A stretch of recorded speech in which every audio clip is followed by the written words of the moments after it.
Olá, tudo bem? Sejam todos muito bem-vindos. A gente está aqui em mais um Guia dos Casais, diretamente da TV Cidade Farroupilha, canal 14 da NET. E hoje a gente vai conversar um pouquinho a respeito de cuidar de si é um ato de amor.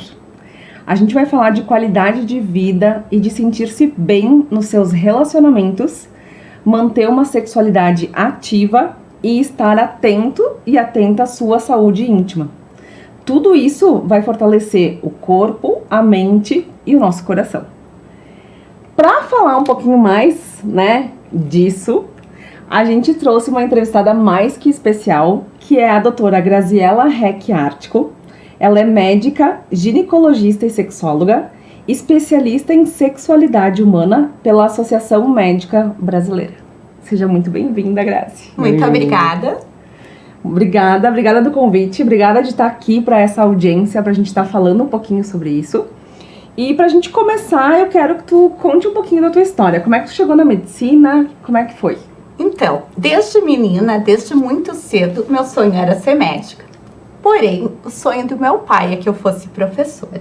Então, antes disso, eu fiz magistério, eu dei aula e eu lecionei. Mas cada dia que eu entrava na sala de aula como professora, eu amava e amo as crianças, tenho um carinho especial a cada uma delas até hoje, mas eu dizia que o meu lugar de estar não era lá. Então, eu insisti muito, porque eu estava numa escola pública, eu tinha feito magistério e eu queria ser médica. Então, eu estudei muitos anos no popular cursinho pré-vestibular até ingressar na medicina. E na medicina, realmente, eu me encontrei. Passado, então, a faculdade, todo médico tem uma formação... E foi fácil? Fiquei curiosa. Não, foram vários anos de estudos, eu fiz várias aulas particulares, porque no magistério, na nossa época, lá atrás, nós não tínhamos as exatas, química, física, matemática, até mesmo as ciências. Então, eu tinha que aprender todo o segundo grau, todas as exatas, para poder, entre aspas, competir com os demais vestibulando, me destacar e conseguir entrar na medicina. Então, eu demorei 4 anos até eu ingressar na medicina. Olha, queria mesmo, né? Queria. Não, muitos familiares, por várias vezes, todo final de ano, saiu listão e não me via aprovada. Quem sabe tu não segue uma enfermagem, uma educação física, uma fisioterapia, outra licenciatura, talvez. E eu disse, não. Tanto que eu estudei, fui me preparando e fui aprovada. Na época eu fui aprovada em várias faculdades, mas particulares, não federais. E aí, por questão de investimento, de ser da minha cidade mesmo e pela formação da UX, eu permaneci em Caxias. Então, eu tenho uma formação médica pela Universidade de Caxias do Sul. Todo médico passa 6 anos, até a sua graduação. Então, a gente sai, entre aspas, clínico geral, médico generalista. E nisso, eu estudando todo o sistema reprodutor, tudo, eu tinha muita dúvida se eu iria para ginecologia ou para urologia. Aí, acabei conhecendo meu atual esposo durante a faculdade. Falando já de relacionamento, coisa bem boa. E aí, eu acabei precocemente entrando nas cirurgias de laqueadura tubária, nas cirurgias femininas e me encantei ainda mais na área. Então, aí eu consolidei que eu iria para a ginecologia, para a saúde mais feminina. Dentro da faculdade, na especialização de ginecologista, eu acabei tendo muito contato na área com pacientes vítimas de violência sexual, de abuso sexual, e muitas crianças que eram vulneráveis a próprios casos de incesto. Que um incesto, o que é? É um abuso sexual intrafamiliar. Muitas vezes uma verdade velada, um segredo intrafamiliar, mas que trazia várias repercussões físicas, mentais e futuras no relacionamento dessa criança, desse adolescente. Aí eu percebi que a ginecologia em si não me bastava. Por quê? Porque eu não queria ser uma médica que solicitava um exame somente preventivo, uma mamografia, que coletasse um citopatológico. Eu queria saber como é que ela estava no seu relacionamento. Se ela tinha ou não prazer sexual, se ela tinha dor, como é que era esse envolvimento. Nisso, pós a medicina, pós a ginecologia, eu fiz a prova e fui fazer o curso de sexualidade humana em São Paulo, na USP. Ah, tem um curso específico? Tem, são 2 anos de uma outra pós-graduação, em que lá a gente atendia casais homo, hétero, transexuais, e tu passa por toda a saúde masculina e feminina e as variações na sua sexualidade e de atração, desejo sexual. Feito isso, voltando para Caxias, então, eu disse, tá, mas e a terapia? Eu não sou psiquiatra, eu não sou psicóloga. Como é que eu vou perceber que esse relacionamento tem uma inadequação sexual, não está ajustado? Eu fiz essa constatação, mas como é que eu vou trabalhar esse casal na terapia? E aí que eu fui para o CSEX, que é o Centro de Estudos de Sexologia de Brasília, em que ele trabalha a terapia cognitivo-comportamentais com atuação nos casais. Aí, para fazer terapia sexual. Então, eu sou terapeuta sexual, além de sexóloga médica, além de ginecologista. Ai, coisa boa. Bom, vai ter muita pergunta, então, pra ela, já sabem. E dá pra deixar aí nos comentários, tá? Coloquem nos comentários as perguntas que, de repente, se nesse episódio a gente não conseguir discutir sobre isso, a gente chama ela de novo. Combinado? Isso aí. Então, Grazi, o que a gente gostaria de saber hoje em dia? O que mais as pessoas perguntam para ti numa consulta? Questionamento interessante. Numa consulta de avaliação médica, uma consulta de avaliação sexual, ginecológica ou até às vezes masculina, o que as pessoas buscam? O que elas gostariam de atingir? É o quê? Mais qualidade de vida. Então, a medicina tem mudado muito nesses anos através do quê? De engajar, de orientar a prevenção de doenças antes do tratamento. Mas até mesmo nós, diante de um dia a dia tão corrido, de múltiplas tarefas, o que acontece? A gente busca o quê? Qualidade de vida. E quando a gente vai estudar, vai lembrar o conceito de qualidade de vida, ele é tão importante que a Organização Mundial de Saúde já endossa ele como o quê? Um pilar indispensável para a nossa saúde física, mental, social e emocional. E hoje em dia, quando a gente fala de qualidade de vida, talvez que eu pergunte para cada um de vocês, vai ter uma resposta diferente. Sim. Mas essa qualidade de vida tem 4 pilares atualmente, que é a nossa profissão. Então, qual é a minha atividade laboral, o que eu faço no meu dia a dia, como é que eu me sustento, que é importante. Sim. Então, primeiro pilar. Segundo pilar, os nossos vínculos afetivos, a família. Eu brinco e falo, não necessariamente família consanguínea, de sangue, Sim. Pai, mãe, esposa, filhos, mas a quem eu tenho uma estima maior, aquele meu amigo confidente, aquela pessoa que eu conto ao longo da vida. Aquela pessoa que eu posso ligar de madrugada e chamar. Isso, que quando aconteceu alguma coisa eu tô lá chorando, ou aconteceu, eu vou buscar ela. Então, é o segundo pilar de qualidade de vida. Então, a profissão, a nossa família. O terceiro pilar é o quanto eu despendo do meu tempo para fazer o quê? Uma atividade de lazer. Como é que eu relaxo diante de tudo isso? Porque se eu estou numa exaustão física, mental, eu não tenho mais qualidade de sono. Eu não busco uma alimentação saudável. Eu não tenho uma energia para fazer uma atividade física. Então, eu preciso sim de atividades de lazer. Se o meu lazer for me jogar no sofá e dormir a tarde inteira, ok. Mas se é uma leitura, se é uma viagem em família, se é conhecer um novo restaurante, eu preciso isso inserido para estar nesse contexto de saúde física, mental, emocional e social. E o nosso quarto pilar, que eu sou apaixonada e suspeita de estar aqui falando, é a sexualidade.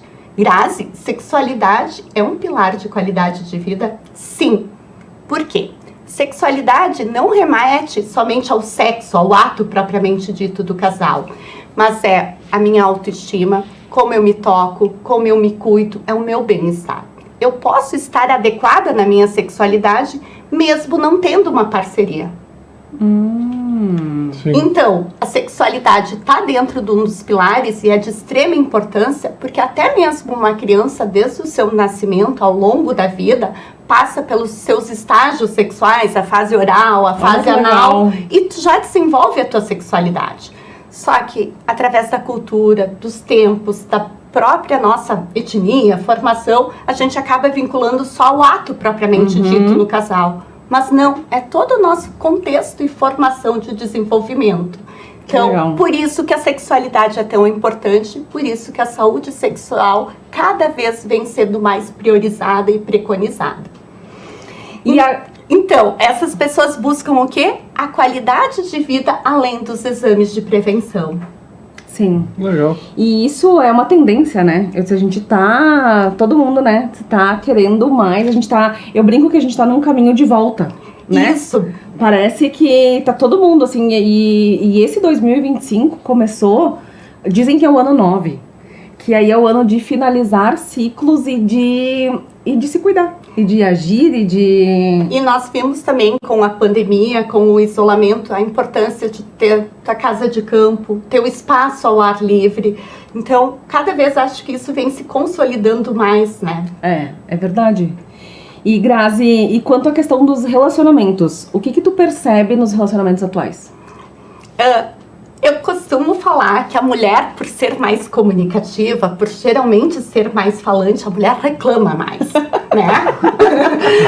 Mas nem sempre ela toma as atitudes. O homem, quando ele chega para uma consulta, ele vem decidido a tratar, a resolver. A mulher vem se queixando que tem falta de desejo, que está cheia de tarefas, mas na hora que tu institui um tratamento, alguma coisa, a mulher se esquiva mais fácil também.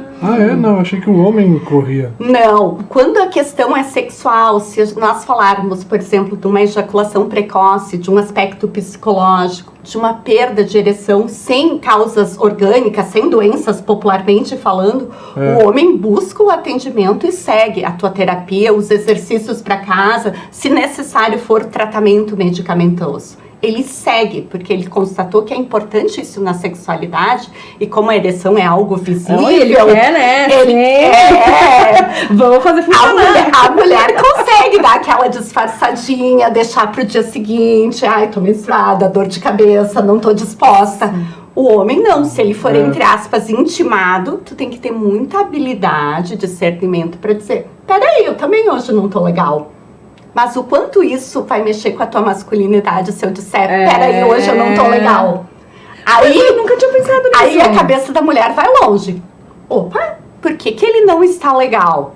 Eu não estou bem, eu não desperto mais desejo e interesse. A mulher sempre reporta pra si. O normal não é essa a resposta. Cadê a outra? Eu ia chegar exatamente nesse ponto. Por quê? Então, eu não estou bonita, eu não satisfaço mais, ou quem entrou na jogada?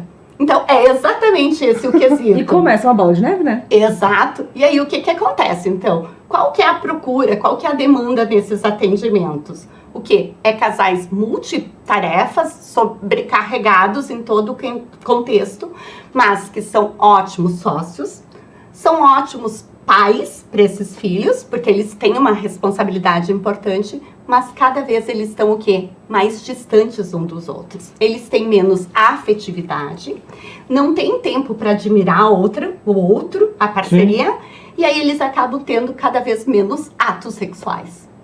Uhum. Essa geração, na faixa etária, até tem estudos da própria Carmita Ábido, que é a maior sexóloga e médica psiquiatra do país, que ela fez que a faixa etária agora dos 30 aos 45 de casais fixos, estáveis e heterossexuais são os que menos transam, que menos se procuram. E isso não como um ato como um todo, é o estar junto, é trocar carícias necessariamente. Sim, um tempo de qualidade, enfim. Exatamente. Então, nessa faixa da população, os casais estáveis Qual já faixa estão tu falou? de 30 a 45. Na faixa que a gente tá. Exatamente! Por causa dessas questões. Então, tem uma demanda muito grande de atendimento que quando nós damos abertura para esse casal, para essa mulher na consulta e questionamos como tá a vida sexual, ela nos diz, oi, vida sexual? Ah, não, acontece sim. Aí tu pergunta, tá, e qual era a média de vocês? E qual que é a média agora? Claro que a gente sabe que tem estágios da vida, pós-parto, momentos de luto, de grande estresse financeiro, algum adoecimento na família, a prioridade não é a sexualidade, mas o casal vai se distanciando e por vezes passa meses sem um ato sexual. Mas Grazi, isso é possível? Sim, e é o que se constata. Mas tem uma lei na terapia sexual que é quanto menos, principalmente para a resposta sexual feminina, eu tenho prazer, orgasmo e excitação, não tenho, não está me fazendo falta. Então, o sexo, o ato em si também se torna, entre aspas, desnecessário. A gente escuta muito, né? As amigas em Não me faz mais não faz falta. falta, não sei o quê. Aham. Exatamente. Então, quanto maior e maior tua sexualidade, intimidade... Vamos fazer, gente. Quanto mais tu fizer, mais tu quer. Mas no ciclo de resposta sexual feminino, sim. No ciclo masculino, nós não constatamos isso. Porque existem respostas sexuais diferentes. Antigamente falando, achávamos que bastava ter um desejo para tu te excitar, o homem ter ereção, a mulher lubrificar, para chegar a um orgasmo, né? E para ter a fase de resolução. A partir de 2002, Rosemarie Basson mostrou que não, as mulheres não têm um desejo espontâneo assim. Até no início de um relacionamento novo, no dia a dia, se ela fantasiar, pode acontecer.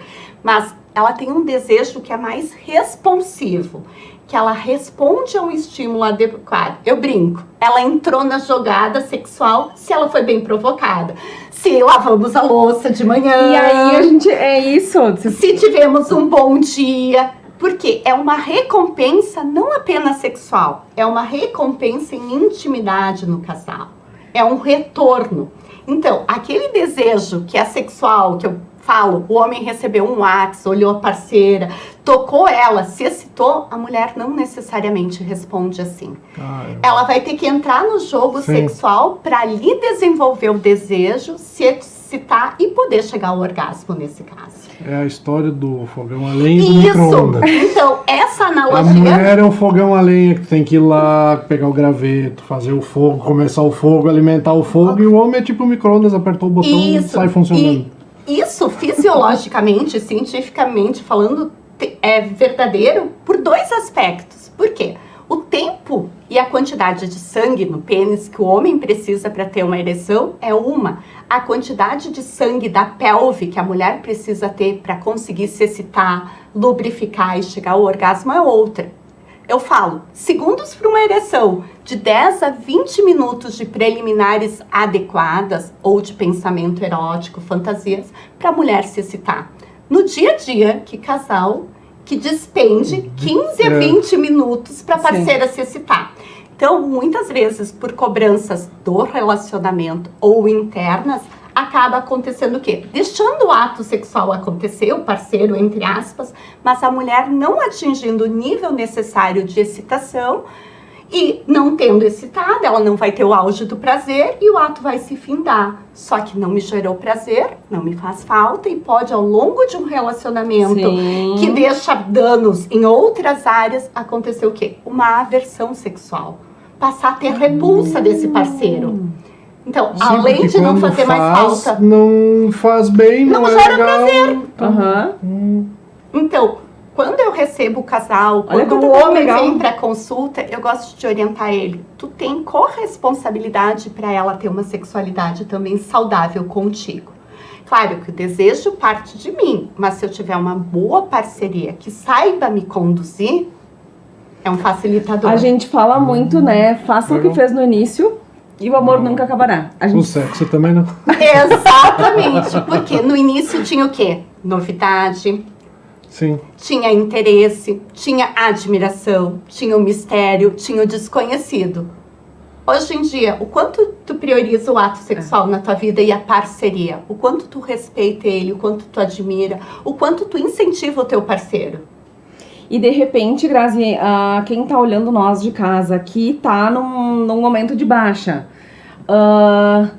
o que tu diria assim pra essa pessoa, tipo, de que forma ser intencional? Porque daí vai dizer, mas... E tá, e eu faço o quê? Porque é difícil. Porque ali nesse contexto, o que tu precisa avaliar? O teu relacionamento com essa pessoa.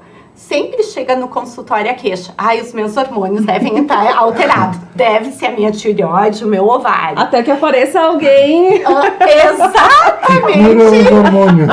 A brincadeira, né? O contexto é, ok, vamos fazer toda uma avaliação hormonal, vitaminas, todo nesse contexto. Mas tu vai pra casa e a sua tarefa de casa, e eu sempre dou tarefa de casa na terapia, é o quê? Tu vai ver o que te fez encantar por essa pessoa, que foi o comentário de vocês.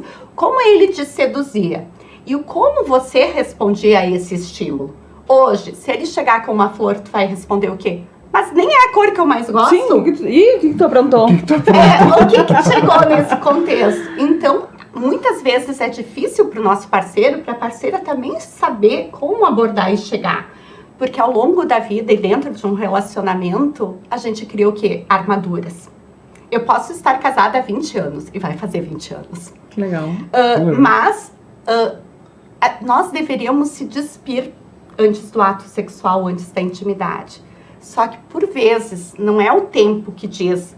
Eu acabo criando armadilhas e armaduras. Eu entro no ato sempre da mesma forma e me escondendo, o que no início de um relacionamento não existia. Não existe. Então, o quanto que nós se despimos na frente de um novo relacionamento e no atual relacionamento. O quanto a gente seduz, o quanto tu é espontâneo. Porque a gente criou essas armaduras, às vezes, na vida. A armadura pode ser um trauma, pode ser uma ofensa. Às vezes, é até a forma da outra pessoa se expressar, que eu não considero adequada e me agride, mas eu nunca conversei isso com o meu parceiro. Sim. Então, essa dificuldade é o quê? A intimidade emocional. O quanto que eu consigo ser assertivo com o meu parceiro. O que é assertivo? É falar a forma, ou o que eu gostaria de dizer, mas da forma correta, no momento certo. E com clareza, né? De repente não chegar e... Porque o que eu vejo muito? Que várias mulheres... mas ele devia saber. Ele tinha que, né? Estamos juntos há 15, 20, 30 anos. Como não sabe ainda? Puxa, mas tu contou como tu gosta de ser tocada? Sim. Aonde que te causa prazer, repulsa, dor? Clareza, fala! Ou qual o momento de nós termos essa conversa? Aí pega num dia que já tá esgotado, tá sobrecarregado e vai dizer, olha, hoje, nossa vida sexual não tá legal, o nosso relacionamento. Aí termina o que sobrou. Exatamente. Então, tudo isso é importante o casal se olhar. Então, a dica é observe, volte a investir e a priorizar o seu relacionamento e a sua sexualidade. Muito legal. Legal. Bacana. É um assunto que a gente quase não conversa, né? E isso... a gente deveria vir uma educação, né? A gente deveria ter esse, já desde o início, né, Grazi? Sim, tanto que existe projetos e outros países que já têm educação sexual nas escolas. É isso que eu ia perguntar, aqui não tem, né? Não, a educação sexual, que muitas vezes até sou convidada, participa o quê? Métodos anticoncepcionais, prevenção de doenças ou infecções sexualmente transmissíveis. Sim, é só relacionado ao ato. O ato propriamente, mas não. Todo como estar com a pessoa, o que são as habilidades necessárias dentro de um relacionamento, tudo isso. E existe uma lei que é chamada da lei dos 3 P's no relacionamento. Eu quero saber. Qual é? O que vocês me sugerem com P dentro de um relacionamento? Eu não sei se dá pra falar. Esse não. Muitos me falaram, é paixão? Paixão acaba. Paixão é 1 ano e 8 meses, 1 ano e 6 meses. Paixão é hormonal, é ocitocina, ela acaba. O amor que a gente constrói e consolida. Então, não é paixão. Me disseram, perdão, sim. A gente precisa de muito perdão. Mas a brincadeira na sexologia é paciência, paciência e paciência para manter uma sexualidade saudável e um relacionamento. O que é a fala da paciência? É observar qual que é o momento adequado para nós termos tal atitude ou tal conversa. A gente faz isso, né? Às vezes a gente, tem um momento, acontece alguma coisa, e daí eu digo, olha, agora eu não quero falar. E agora, isso eu trabalho com a Antonella também. Antonella. Né? Muito assim, agora eu não quero falar, depois a gente conversa. Porque se falar naquela hora, você é agressiva. E aí não vai usar as melhores palavras, vai usar talvez artefatos que possam agredir ainda mais o outro. Então, isso é a melhor lei para refletir. Então, vou passar para o meu lado mais racional, mais exato, vou me acalmar, vou respirar, para depois, em um momento oportuno, voltar a conversar aquilo. Claro que também eu não posso criar um transtorno obsessivo ou ficar martelando somente aquela ideia. Então, assim, acho que já tenho condições, eu vou conversar. Porque senão muitas pessoas também guardam aquela situação por décadas, por anos e por vidas, e ficam remoendo. Não, eu acho que é isso. É o respeito, é a conversa, é a clareza, para que cada vez mais, né, o relacionamento fique Isso que é o se despir para outra pessoa, é ter essa intimidade que falta. Porque às vezes eu entro no ato sexual, mas eu não tenho essa habilidade, que é o que eu falo, Sim. que eu vou criando as armaduras. Eu acho incrível que às vezes as pessoas falam pras outras, falam mal do parceiro pras outras, isso a gente nunca faz, e acaba não falando pra ele, né, o que deveria. Então, eu amei. Que diferente. Amei a nossa conversa. Eu tenho muita pergunta pra fazer pra Grazi. Eu acho que a gente vai voltar num próximo programa, porque tem muita coisa legal que a gente vai descobrindo e a gente vai falando, né? Muita coisa. Eu te quero de novo. Eu gostei do te quero de novo. Isso é importante também, conversar com o parceiro. Esse ato, esse contato, essa tua entrega da flor me seduziu, foi importante, então também ter a recompensa positiva. Na terapia nós trabalhamos com recompensas e esse positivo de reforçar o que foi agradável para o outro também gera bons resultados. Maravilhosa, né? Muito bom. Maravilhosa. Muito bom. Gente, obrigada. A gente ficou aqui então com a doutora Grazi e eu amei. Voltaremos, eu vou trazer ela mais vezes porque o assunto foi muito legal.